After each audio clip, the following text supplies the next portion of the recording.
સુરતમાં ખાડીપુરના કારણે માત્ર જનજીવન જ નહીં પરંતુ વિદ્યાર્થીઓનું ભણતર પણ પ્રભાવિત થયું છે। ખાડી વિસ્તારના પૂરગ્રસ્ત વિસ્તારોમાં 1 લાખથી વધુ પુસ્તકો પાણીમાં પલળી જતા નુકસાન થયું હોવાનું નગર પ્રાથમિક શિક્ષણ સમિતિના ચેરમેન રાજેન્દ્ર કાપડિયાએ જણાવ્યું છે। પૂરગ્રસ્ત વિસ્તારોમાં 7 થી 8 ફૂટ સુધી પાણી ભરાતા અનેક પરિવારોના ઘરોમાં રાખેલા પુસ્તકો, યુનિફોર્મો, बूट मोजा सहितनी शैक्षणिक सामग्री बगड़ी गई थी।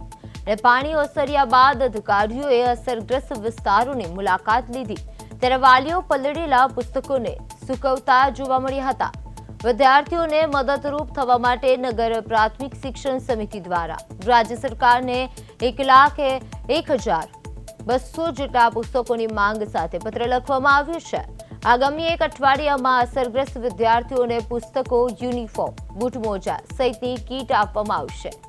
આ ઘટનાથી અંદાજે 7 થી 8 હજાર બાળકોને અસર થઈ હોવાનું સામે આવ્યું છે।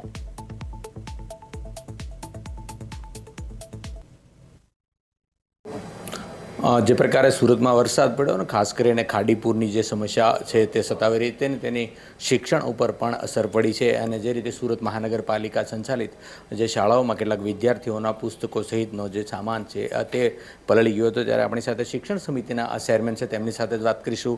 સાહેબ, શું કહેશો, જે પ્રકારે આ વખતે વરસાદી પૂર આવ્યા અને જે રીતે શિક્ષણમાં ક્યાંક ને ક્યાંક શાળાઓમાં તકલીફ પડી છે, શું કહેશો?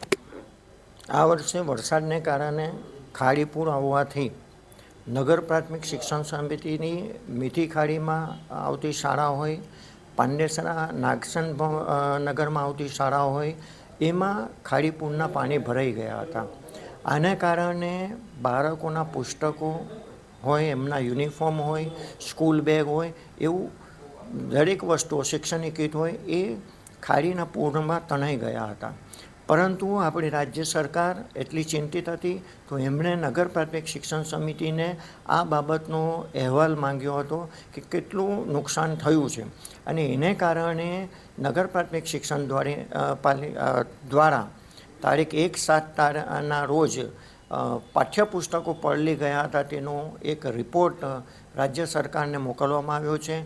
લગભગ 1,12,000 જેટલા પુસ્તકો શાળાના બાળકોના પલળી ગયા હતા, એ આપણે પાછા મંગાવ્યા છે અને અમને આશા છે કે અઠવાડિયામાં આ પુસ્તકો બિલકુલ। તો આ હતા શિક્ષણ સમિતિના ચેરમેન રાજેન્દ્ર કાપડિયા, અને જે રીતે દર વર્ષે પાણી ખાડીપુરની સમસ્યા સતાવી હતી જેમાં શિક્ષણ ઉપર પણ સીધી અસર થતી હોય છે, ત્યારે આ વખતે સુરત મહાનગરપાલિકાને જરૂર પડે પત્ર લખવામાં આવશે, કારણ કે દર વખતે આ જ રીતની પરિસ્થિતિ દર વર્ષે પાણી આવે છે। ત્યારે આ વખતે તો શિક્ષણ ઉપર અને ખાસ કરીને 1 મહિનામાં 3 વાર પૂરને કારણે શિક્ષણ ઉપર સીધી અસર પડી છે, જેની સ્ટેશનરીથી માંડી અને યુનિફોર્મ પણ ખરાબ થઈ ગયા। કેમેરામેન અજય કુમાર સાથે અરવિંદ રાઠોડ, પ્રદેશ 24 ગુજરાતી, સુરત। હવે લેશે એક નાનો વિરામ, ત્યારબાદ મળીશું નવા સમાચાર સાથે।